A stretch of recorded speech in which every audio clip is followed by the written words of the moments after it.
Welcome to the deep dive. Today, we're getting into something really unique and pretty intense, actually. Our source is this incredibly raw audio account. It's one person's story of navigating, well, profound childhood trauma. And it starts with this statement that just stops you in your tracks. My father was a terrible man, and I'm glad he's dead. So, our mission here is to explore, impartially, the journey and the experiences that lead someone to say something that powerful. We want to pull out what we can learn about resilience, about boundaries, and about, well, taking back your own story from a really difficult past. Let's dig in. Yeah, and what you really hear right away in this account is just the sheer unpredictability of her childhood home. It sounds utterly chaotic. She uses this phrase, you never knew what was coming next. Yeah. And she talks about these, quote, family meetings. Right, which weren't meetings at all, were they? Not even close. Purely disciplinary, she says. Mhm. Never a discussion.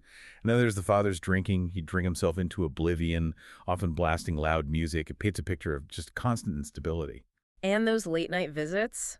That part was chilling. Oh, absolutely. Waking the kids up at 2 a.m., slurring, basically using them as emotional dumping grounds, blaming everyone else for his problems, and the kid's survival tactic, pretending to be asleep. Because if he knew they were awake. Exactly. It wouldn't end until maybe 4 a.m. It's just, yeah.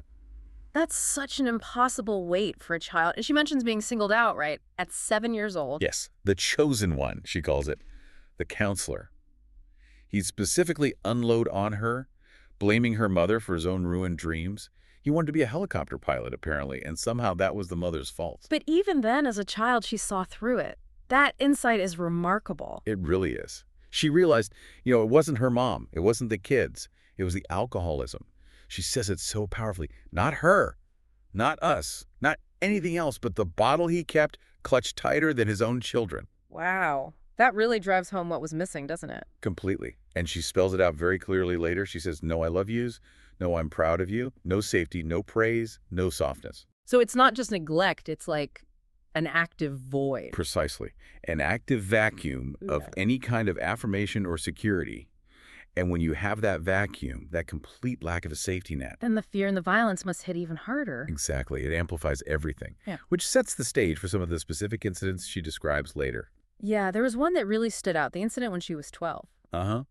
She comes home with a friend, hears her mother crying, her father yelling. Opens the door, and he has his hands around her mother's throat. Just terrifying. And her immediate reaction is pure instincts, right? She screams, get the F off her. A brave reaction. But Yeah. then the realization that follows is just mind-bending. It really is. She says almost immediately after screaming, she realized she was more afraid of getting in trouble for swearing. Than for confronting the actual violence happening right in front of her. Think about that. It speaks volumes about how deeply distorted the family dynamic was. The fear of breaking his rule overshadowed mortal danger. It's like her survival instincts were completely rewired, prioritizing Dad's arbitrary rules over protecting her own mother. It shows how trauma can just warp your fundamental understanding of threat and safety. So the big question becomes, how do you even start to heal from that? How do you find agency? Exactly. And that's where her story takes a really interesting turn. It's about reclaiming control, but maybe not in the way you'd expect. She talks about when her father was old and needed help, and she made a conscious choice. To be kind to him. Yes, to be kind. But crucially, she says, not because he deserved it. It wasn't about him at all. It was for her. A deliberate personal decision.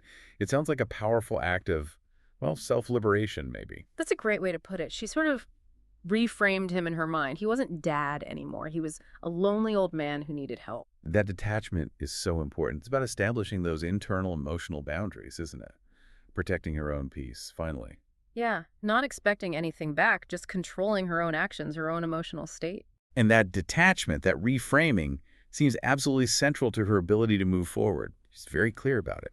She says she couldn't hold on to every single painful memory, every insult, those silent dinners, having to, separate weed seeds for him. Right, or being told she was nothing. You can't carry all of that. You can't. Or, as she puts it, she wouldn't have made it. So she actively chose not to carry it all. And this isn't denial, I don't think. No, it feels more like curating your own past, like deciding what gets to live inside your head. Exactly. Mm. It's like cognitive reframing, but on a life scale. Mm. She's actively choosing which parts of the narrative to focus on to build her present and future. It's about flipping the script. Taking control of the narrative is taking control of the healing. That's a powerful insight. It really is. You decide what defines you moving forward. So what did that look like for her? This active reframing, this self-liberation, what did it build? Well, it built a life that directly defied everything he said she would be. He told her she'd never be anything, called her worthless, a bitch, a failure, a joke, horrible things. Just devastating things to hear from a parent. But she systematically proved him wrong, point by point. She traveled, right? Got a degree. Yep. Built businesses, Yeah. created a peaceful life for herself. And the key is, she did all of this consciously choosing healing, peace, and joy.